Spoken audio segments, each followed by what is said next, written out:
Hello students, I am here with you to discuss the new topics which are related with DP, and this is our last chapter, that is outcomes of democracy. So let us start our chapter. This chapter includes only two questions.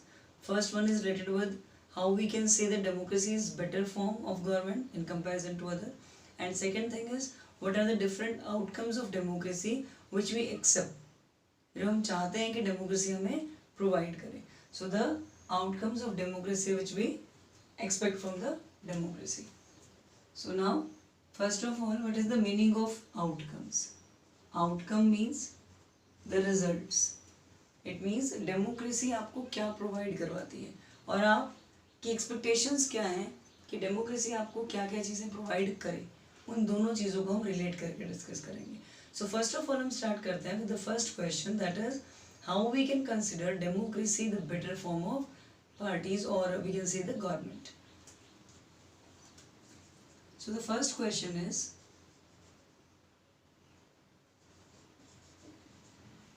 why, or we can say, let us start with this, why democracy is considered better.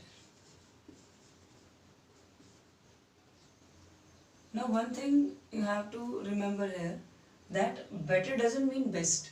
हम best की बात नहीं कर रहे हैं. Better means comparatively why we can say that democracy is better in comparison to all other types of government, like the autocratic system of government where only single ruler is there and autocratically rule the areas. So why we can see that democracy is better from that type of government. So first of all, the reasons why democracy is considered better. So the first reason is it promotes equality among citizens. It promotes equality among citizens. It means democracy एक single ऐसी form है government की जो आपको या सभी citizens को equally treat करती है, इक्वलिटी देती है, प्रोवाइड करती है और ये उसे प्रमोट करती है कि इक्वलिटी इंक्रीज होनी चाहिए. So it promotes equality among citizens. अगर यही चीज़ हम कंसिडर करते हैं किसी और गवर्नमेंट में जहाँ ऑटोक्रेटिक रूलर्स हैं, टू पार्टी सिस्टम है, या फिर जहाँ पे किंग्स रूल जहाँ पे है, तो उस तरह के एरियाज़ में ये पॉसिबल नहीं है. सो इस चीज़ के लिए जो बेनिफिट हमें मिलता है वो सिर्फ डेमोक्रेसी में ही प्रोवाइड हो सकता है. So according to this we can say that democracy is better form of government in comparison to other forms of government. Second thing is it enhances the dignity of citizens. It enhances the dignity of the citizens or the individuals. Now what is the meaning of dignity? Dignity means respect. Enhances means to increase.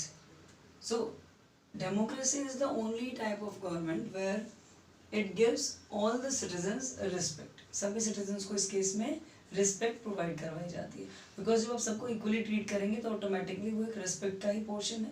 सबके लिए rules different नहीं होंगे, sorry rules equal होंगे, laws equal होंगे, तो automatically dignity जो है वो अपना मेन रोल यहाँ पे शो करती है. सो ये एक ऐसी फॉर्म है गवर्नमेंट की जहाँ पे सभी लोगों को रिस्पेक्ट देने पे वर्क किया जाता है और हमेशा उसको इंक्रीज करने के लिए कोशिश की जाती है.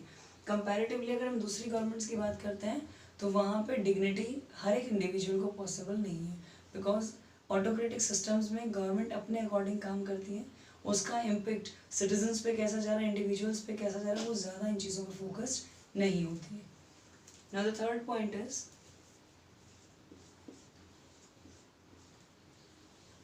it improves the quality of decision making. It improves the quality of decision making.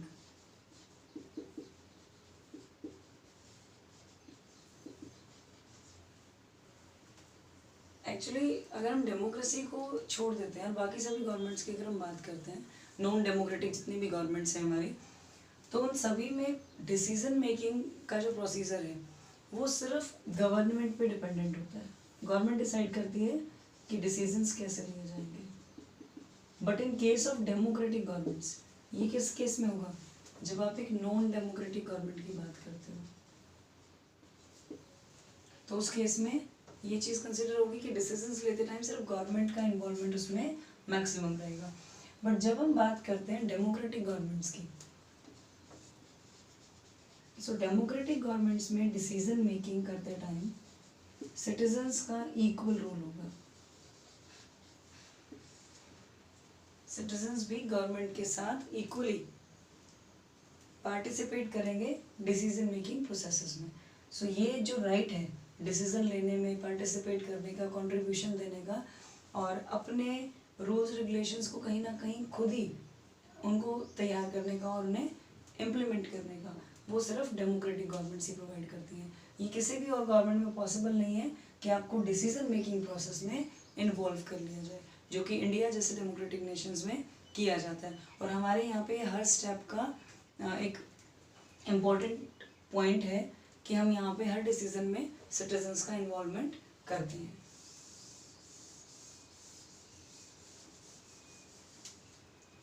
Now the fourth point is it provides a method to reduce conflicts.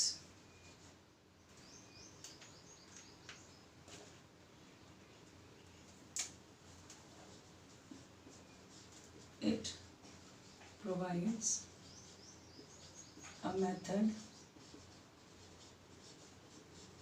to reduce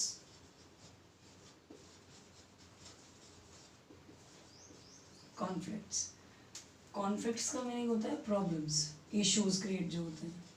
सो सभी प्रॉब्लम्स को या कॉन्फ्लिक्ट्स, इश्यूज को reduce करने के लिए democracy एक single government है जो मेथड्स प्रोवाइड करवाती है। हमारे पास बहुत ही प्रॉपर जस्टिस सिस्टम है, हमारी जो कोर्ट का जो सिस्टम है जो बनाया गया है, उसमें हर एक प्रॉब्लम का सॉल्यूशन आपको मिल जाता है। और आपने अगर कोई मिस्टेक भी की है तो उसके लिए भी, या इन कॉन्फ्लिक्ट्स का सॉल्यूशन देने के लिए भी कोर्ट में हमेशा आपके जो जजेस हैं वो हेल्पफुल रहते हैं, लॉयर्स हैं वो आपकी हेल्प करते हैं। इट मीन्स कहीं ना कहीं एक मेथड क्रिएट किया गया है जिसकी हेल्प से आप कॉन्फ्लिक्ट्स को सॉल्व आउट कर सकते हो। इट मीन्स अगर कोई प्रॉब्लम है, कोई इश्यूज है, तो उसमें आपको उस सिचुएशन को हैंडल करने के लिए सॉल्यूशंस दे दिए जाते हैं। द लास्ट पॉइंट है allow room to correct mistakes. हमने बहुत सारे चैप्टर्स पढ़े 9th में जिसमें हमने हिटलर के बारे में डिस्कस किया और भी बहुत सारे ब्रूटल जो किंग्स उस टाइम पे रहे उनके बारे में हमने डिस्कस किया। बट डेमोक्रेसी से अगर हम कंपेयर करते हैं तो वो रूलर्स कभी भी मिस्टेक्स को करेक्ट करने के लिए टाइम प्रोवाइड नहीं करते थे। बट डेमोक्रेसी एक ऐसी टाइप गवर्नमेंट है जहाँ पे आप अगर कोई मिस्टेक भी करते हो तो आपको उसके लिए टाइम पीरियड दिया जाएगा कि आप फिर से एक बार प्लान कर लें कि नेक्स्ट टाइम अगर आपको इम्प्रूवमेंट करना है तो आपको उसका चांस दे दिया जाएगा। सो इस तरह के जो चांसेस हैं वो भी कहाँ मिल रहे हैं? सिर्फ डेमोक्रेसी में। सो ये 5 पॉइंट्स ये शो करते हैं दैट हाउ और why we can say that democracy is better form of government in comparison to non democratic governments. So let us revise the topics. It promotes equality among citizens, ये equality create करता है और उसे promote करता है। It enhances the dignity, ये respect को create भी करता है, उसके लिए वर्क करता है। It improves the quality of decision making, ये डिसीजन मेकिंग की क्वालिटी को इम्प्रूव करता है। It provides a method to reduce conflicts, ये प्रॉब्लम्स को सॉल्व आउट करने के लिए वर्क करता है। एंड लास्ट में it allows room to correct the mistakes, ये आपको एक टाइम पीरियड प्रोवाइड करता है जिसमें आपने जो भी मिस्टेक्स किए हैं आप उन्हें फिर से रिपीट ना करो और उसको आप सॉल्व कर सको और उन चीज़ों में से आप खुद को बाहर निकाल सको ताकि आप एक अच्छी लाइफ के लिए इम्प्रूव हो सको। सो ये हमारा फर्स्ट क्वेश्चन था that why we can consider democracy a better form of government.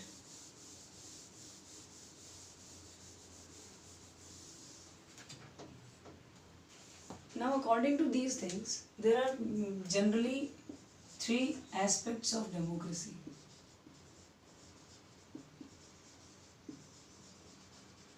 3 aspects of democracy. Democracy के 3 मेन एस्पेक्ट्स हैं जिस पे इसको वर्क करना है और जहाँ पे इसकी लोगों को एक्सपेक्टेशन रहती है कि डेमोक्रेसी वर्क करेगी। सो फर्स्ट है इसमें political, second one is social. Political means हमारा सिस्टम क्रिएट हो रहा है पॉलिटिक्स का, उसके लिए डेमोक्रेसी कैसे वर्क करती है। सोशली सोसाइटी के लिए क्या करती है, और लास्ट वन इज इकोनॉमिक। ये 3 एस्पेक्ट्स हैं जिसके लिए हम इससे एक्सपेक्टेशंस रखते हैं कि डेमोक्रेसी हमें ये चीज़ें प्रोवाइड करवाएगी। तो अगर हम पॉलिटिकल डेमोक्रेसी की बात करते हैं तो it requires government by consent and political equality. Political equality कब आती है, जब सभी एक दूसरे को इक्वल ट्रीट करते हैं, सभी का कंसेंट लिया जाता है और उसके बाद कोई भी एक पर्टिकुलर डिसीजन फाइनलाइज किया जाता है। तो ऑटोमेटिकली वो किसका रोल प्ले करता है, डेमोक्रेटिक गवर्नमेंट का, क्योंकि जब आप किसी का कंसेंट ले रहे हो इट मीन्स डिसीजन मेकिंग में वो अपना रोल प्ले कर रहा है। सेम यही थिंग है सोशल में। सोशल में क्या होता है, this requires social equality in the country. Democracy में आपको क्या चाहिए, आप क्या चाहते हो, पूरे नेशन में सोसाइटी के सभी लोग इक्वली ट्रीट किए जाएं, वो किसी भी कास्ट, रिलीजन, एरिया से बिलोंग करते हो या वो माइग्रेटेड पीपल हो, बट उन्हें सोशल इक्वालिटी मिलनी चाहिए। And last one is economically कोई डिस्पैरिटी नहीं होनी चाहिए between rich and poor. It means हम यहाँ पे भी ये चाहते हैं इकोनॉमिकली भी लोगों को इक्वल ले आ जाए, उनको इक्वल लेवल पे अपॉर्चुनिटीज़ मिलें ताकि वो खुद को अपलिफ्ट कर सके इक्वल टू रिच पीपल। तो जो उनके बीच का जो गैप है उसको हम डिक्रीज कर सकें। तो ये 3 एस्पेक्ट्स हैं जो डेमोक्रेसी से एक्सपेक्ट किए जाते हैं कि पॉलिटिकली सबका कंसेंट लिया जाएगा, उसके बाद कोई भी डिसीजन होगा, सोशल इक्वालिटी क्रिएट करने के लिए वर्क किया जाएगा और इकोनॉमिकली रिच और पुअर सेक्टर को इक्वल लाने के लिए वर्क किया जाएगा। सो ये कुछ चीज़ें हैं जो डेमोक्रेसी आपको प्रोवाइड करवाए, ऐसा हम सभी उससे एक्सपेक्ट करते हैं, बिकॉज डेमोक्रेसी में गवर्नमेंट को हमने खुद चूज़ किया है, तो इसीलिए हम उससे एक्सपेक्टेशंस भी रखते हैं कि वो हमारे अकॉर्डिंग वर्क को करे और उसके जो रिस्पॉन्सेज हैं वो हमारे लिए ज़्यादा बेटर हो।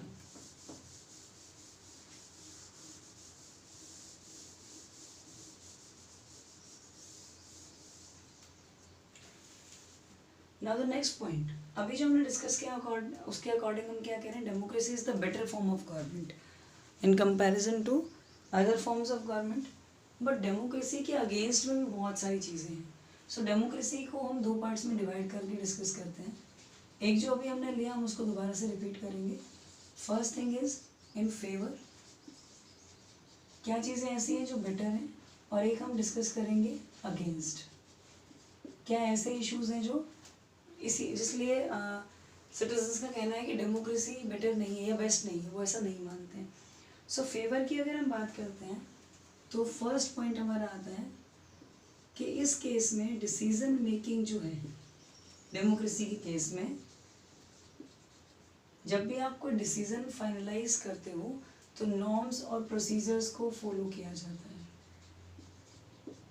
Norms and procedures are to be followed.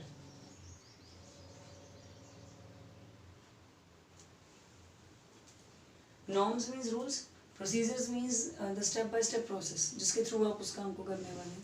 तो जब भी कोई डिसीजन डेमोक्रेसी में लिया जाएगा तो उसमें सभी नॉर्म्स और जो आपके प्रोसीजर्स हैं उनको फॉलो किया जाएगा, तो ये इसका बेनिफिशियल पॉइंट है। Second thing is transparency. आप एक ऐसी गवर्नमेंट की बात कर रहे हो जिसको आपने खुद चूज़ किया है, तो वो जो भी डिसीजन लेगी, चाहे वो अच्छा है वो बुरा है, वो कहीं पे कोई भी ऐसे डिसीजन ले रही है कि कितना इन्वेस्टमेंट किन एरियाज़ में किया जाएगा, तो इस तरह की सभी चीज़ों में डेमोक्रेटिक गवर्नमेंट को हमेशा क्या रहना होता है, ट्रांसपेरेंट, ताकि लोग उसके बारे में हमेशा कैलकुलेशंस कर सकें और सिटीजन को पूरा राइट होता है कि वो एग्जामिन कर सके that how a decision is taken, किस तरीके से डिसीजन को लिया गया। Third thing is government is accountable. Government जो भी डिसीजन लेती है उस डिसीजन को लेकर उसे एक स्टैंड लेना होगा, वो अकाउंटेबल है उसके रिजल्ट्स के लिए।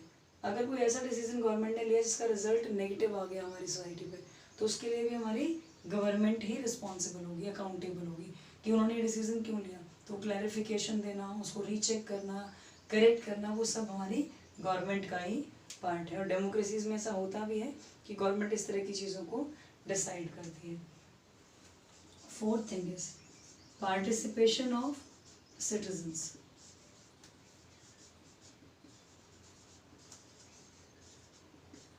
सिटीजन्स के लिए जो भी डिसीजंस लिए जा रहे हैं उसमें सिटीजन्स का ही पार्टिसिपेशन डेमोक्रेसी में पॉसिबल है, क्योंकि डेमोक्रेसी में आप सभी का कंसेंट लेके काम करते हैं।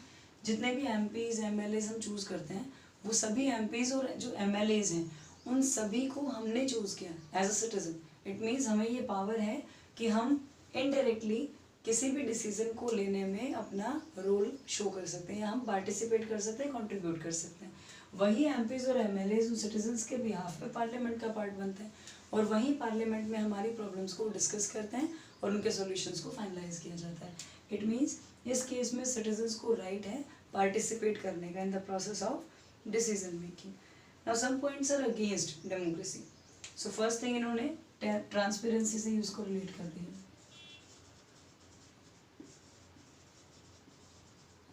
कुछ लोगों का कहना है कि ट्रांसपेरेंसी को बताया तो जाता है बट एक्चुअल में जब राइट्स आते हैं, ट्रांसपेरेंसी राइट्स, और जो उसके मीन्स हैं डिसीजन मेकिंग लेने का जो प्रोसेस है वो एक्चुअल में सेम नहीं है जिस तरीके से हम उसे शो करते हैं।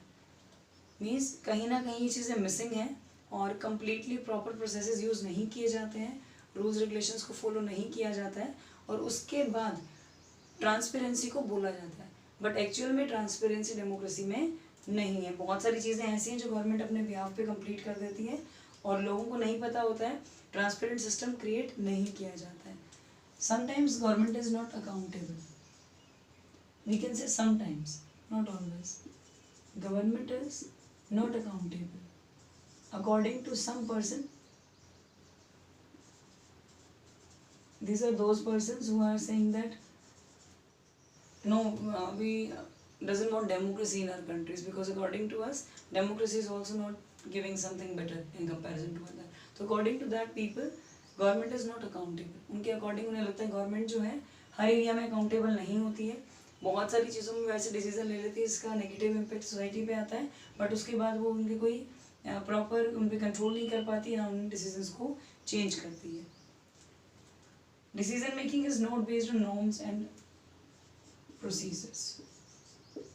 Means according to society or some part of society we can say norms and procedures are not followed for democratic decisions of the democratic government. It means norms और procedures को follow नहीं किया जाता according to some people. So इस वे में हम क्या बोल सकते हैं that democracy जो है वो दोनों parts में आ जाती है। ऐसा नहीं कि किसी भी चीज़ के आप सिर्फ फेवर वाले पॉइंट्स ही पढ़ रहे हैं आपके अकॉर्डिंग वो, इसीलिए हमने एक वर्ड यूज़ किया था that is better not best. हमने बेस्ट क्यों नहीं बोला? बिकॉज हर कंट्री में हर नेशन में डेवलपमेंट का लेवल डिफरेंट है, पॉपुलेशन का साइज डिफरेंट है, हिस्टोरिकल एक्सपीरियंसेस डिफरेंट है। तो हम हर एक कंट्री को इस चीज़ के लिए प्रेशराइज नहीं कर सकते कि डेमोक्रेसी ही बेस्ट है और आपको यही फॉलो करना चाहिए, बिकॉज हर एक नेशन का अपना अपना अलग लेवल है। उसी के बेसिस पे वो डिसाइड करता है कि किस टाइप की गवर्नमेंट उनके कंट्री में बेस्ट होगी। इसीलिए डेमोक्रेसी को हम क्या कंसिडर कर रहे हैं? बेटर। बट कंपैरेटिवली जब हम इंडिया की बात करते हैं तो बहुत सारे रूल्स रेगुलेशंस, बहुत से राइट्स ऐसे हैं जो सिर्फ डेमोक्रेसी ही आपको प्रोवाइड करवाती है। इसीलिए हम कह रहे हैं that democracy is better form of government. But जब हम ओवरऑल कंपेरिजन्स करते हैं तो डेमोक्रेसी में भी कुछ नेगेटिव चीज़ें हैं, उन्हीं को हमने अगेंस्ट में मेंशन कर दिया है। इसके बाद आप एक पॉइंट और यहाँ पे रख सकते हो, अगर हम इसको कंपेयर करते हैं दूसरे गवर्नमेंट्स के साथ, that there is delay in decision making. दूसरी जितनी भी गवर्नमेंट्स हैं वहाँ पे डिसीजंस बहुत फास्ट होते हैं और इस केस में डिलेज के चांसेस बढ़ जाते हैं, बिकॉज जब आप डेमोक्रेसी की बात करते हो तो ज़्यादा लोगों का इन्वॉल्वमेंट यहाँ पे होता है, तो ऑटोमेटिकली जब बहुत सारे लोग या सिटीजन्स पार्टिसिपेट करते हैं तो डिसीजंस लेना एक लॉन्ग प्रोसेस बन जाएगा, तो वहाँ पे डिलेज के चांसेस इंक्रीज हो जाते हैं।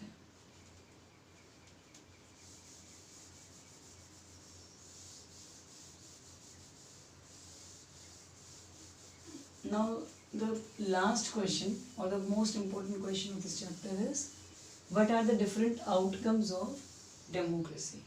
क्या क्या different outcomes हैं जो हम डेमोक्रेसी से डिमांड करते हैं या हम चाहते हैं कि डेमोक्रेसी हमें वो प्रोवाइड करवाए।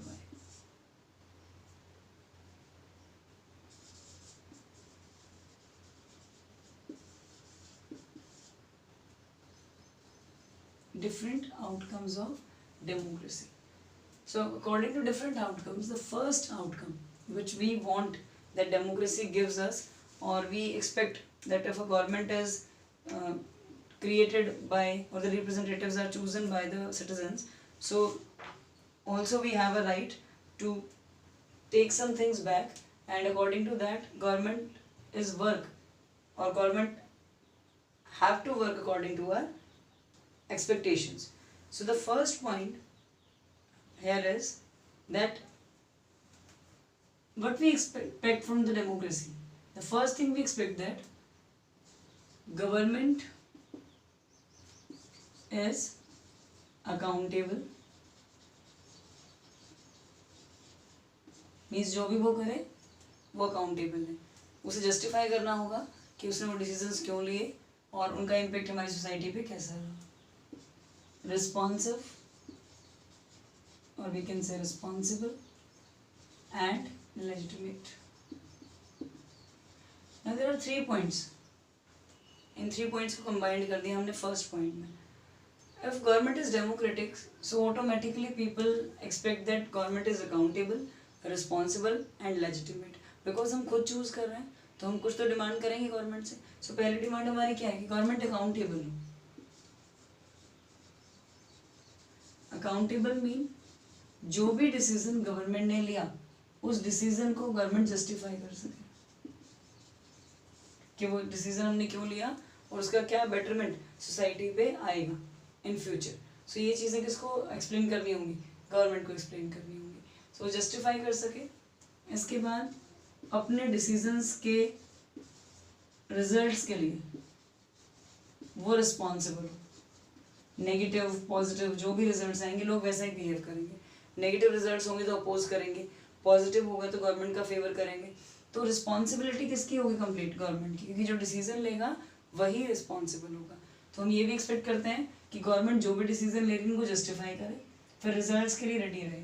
अगर रिजल्ट्स नेगेटिव है तो ऑटोमेटिकली गवर्नमेंट हो सकता है नेक्स्ट टाइम लोगों ने वोट कम करें या उनके फेवर में वर्क ना करें। Third point is legitimate, means a government which works according to the rules and regulations. जो गवर्नमेंट क्या फॉलो करती है, रूल्स एंड रेगुलेशंस को फॉलो करती है। तो डेमोक्रेसी में हम ये भी चाहते हैं कि जो हमारा कॉन्स्टिट्यूशन है उसने जितने भी उसका जो भी फ्रेमवर्क है, जो भी रूल्स रेगुलेशंस हैं, बेसिक चीज़ें हैं, उन सभी को डेमोक्रेसी फॉलो करे। तो जितने मिनिस्टर्स हैं उनको उन सब चीज़ों को फॉलो करना होगा। सो ये हमारी फर्स्ट एक्सपेक्टेशन है डेमोक्रेसी से कि गवर्नमेंट अकाउंटेबल होगी, रिस्पॉन्सिबल होगी और लेजिटिमेट होगी। इट मीन्स वो हर रूल रेगुलेशन को फॉलो करेगी। तो इसके अकॉर्डिंग हम इस क्वेश्चन को पॉइंट्स में पढ़ते हैं कि अगर आपके पास इसी टॉपिक पे क्वेश्चन आता है तो आप क्या एक्सप्लेन करोगे।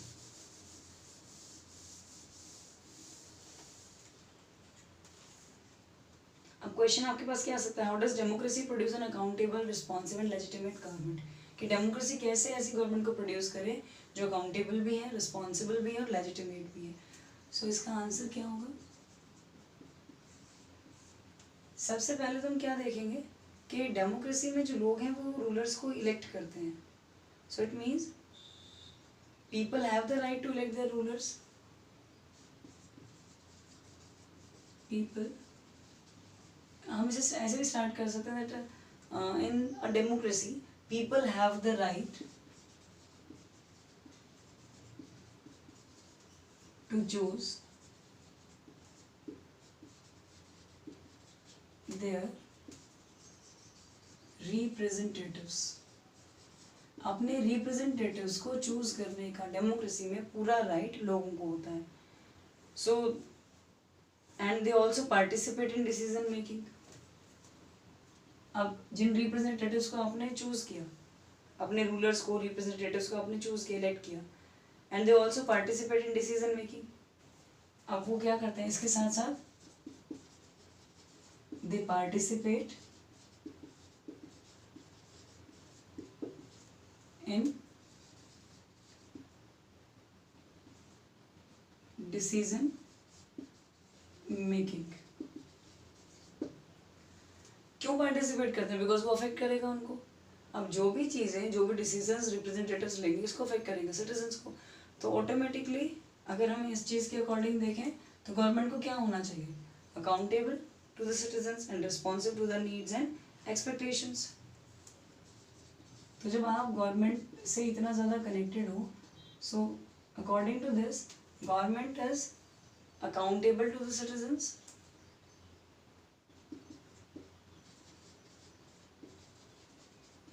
accountable to the citizens। Government को क्या होना पड़ेगा? अकाउंटेबल होना पड़ेगा एंड रिस्पॉन्सिव ऑल्सो। रिस्पॉन्स किस चीज़ के रिगार्डिंग आपको देना है? गवर्नमेंट को क्या रिस्पॉन्ड करना है हमें? रिस्पॉन्सिव टूवर्ड्स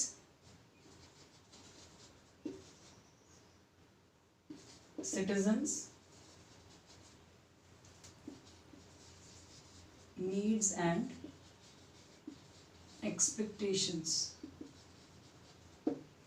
अब सिटीजन्स के लिए हमें उनके नीड्स के लिए और एक्सपेक्टेशंस के लिए हमें क्या होना पड़ेगा? रिस्पॉन्सिव। सो फर्स्ट पॉइंट हम ये मेंशन करेंगे। Second thing is democracy is based on the idea of deliberation और नेगोशिएशंस।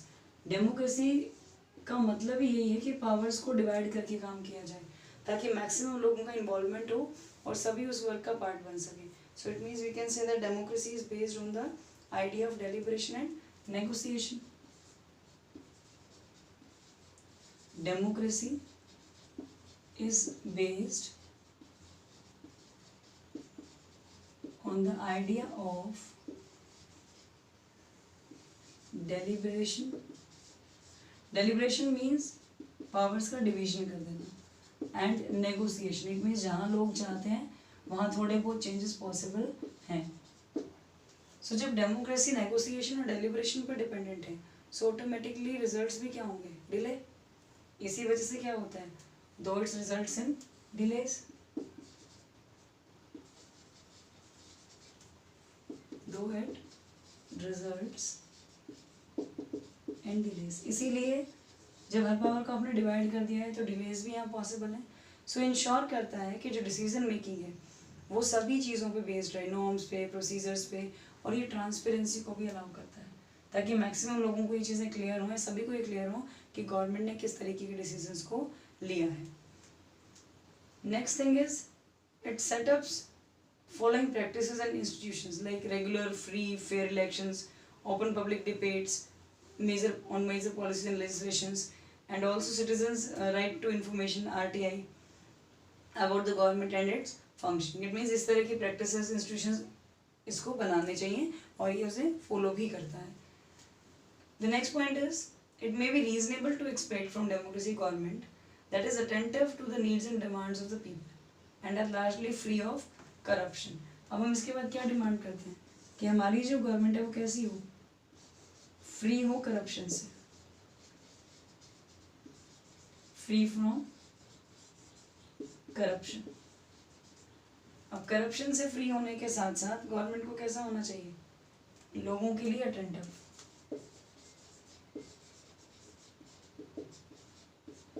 अटेंटिव टुवर्ड्स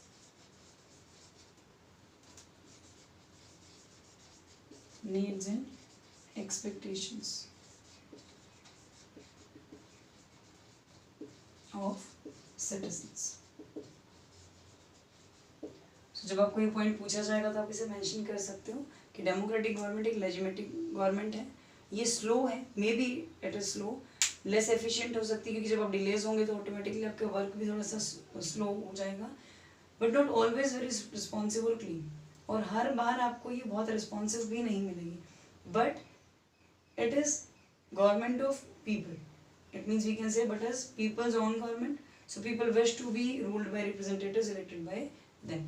So इसीलिए हम क्या कह रहे हैं, ये बेस्ट नहीं है, इसमें भी कुछ प्रॉब्लम्स हैं, कुछ ड्रॉबैक्स हैं, बट फिर भी ये दूसरों के कंपैरिजन में बेटर है। वो पॉइंट आपको लास्ट में ऐड करना है।